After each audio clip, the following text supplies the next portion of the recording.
global, in this regional fight, struggle against the U.S. policies, of course the Israeli policies, and the occupation and the expansionist measures that they have been taking for so long against the Muslim nations in this part of the world. All right, Kanbai, stand by with me. I'll be getting back to you. Let me switch over, though, to Calgary, Canada. Staff writer, Veterans Today, Mr. Joshua Blakeney, joining us. Joshua, thanks so much for being with us.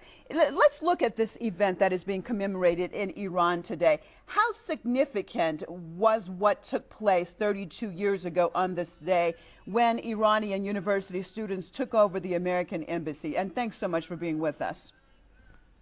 Well, be back with you. Thanks for having me. Well, it was a fulcrum. It was a pivotal historical moment, and it provides important historical lessons for those of us living in the West as we see the degradation of the rule of law and this permanent war economy that we're stuck in.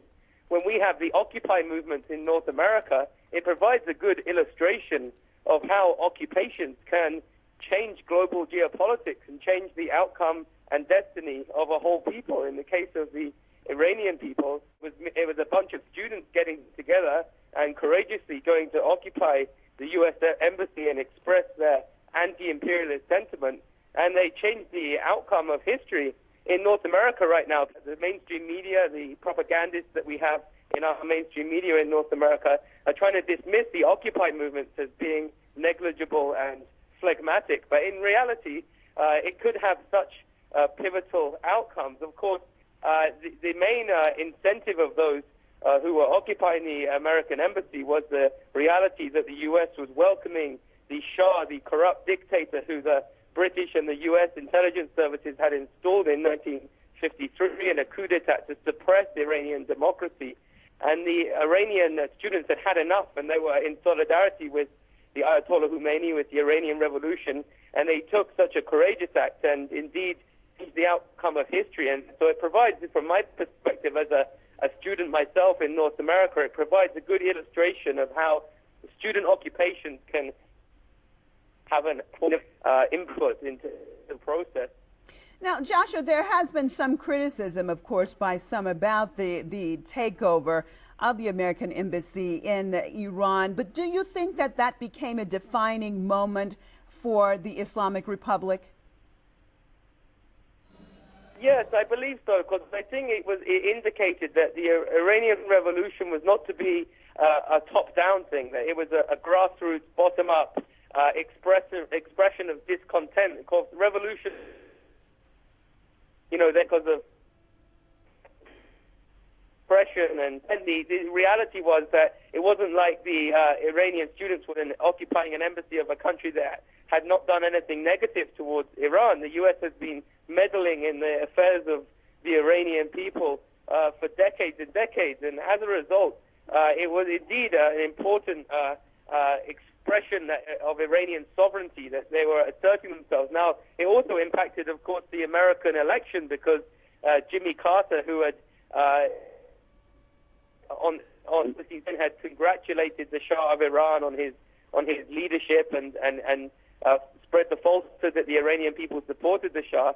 He actually lost the election as a result of this, and so it was really quite a significant event. And I think it, as I say, offers an interesting example for those of us who are students and want to try and realize how we can affect change when we're encountering such authoritarianism and lawlessness. Well, Joshua, let me jump in. Let me jump in on this because you just said it's a good example for students, for example, in the West right now. What about in serving as an example for the movements taking place in the Middle East and North Africa? Of course, we have seen some revolutions, perhaps not total change.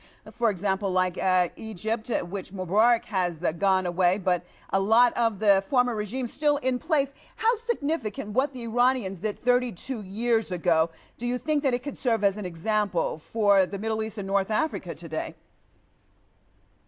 Well, of course. I mean, the bane of the Middle East has been that Western imperialist countries that never wanted the Middle East to control their own destiny, control their own resources, and decide who governs them.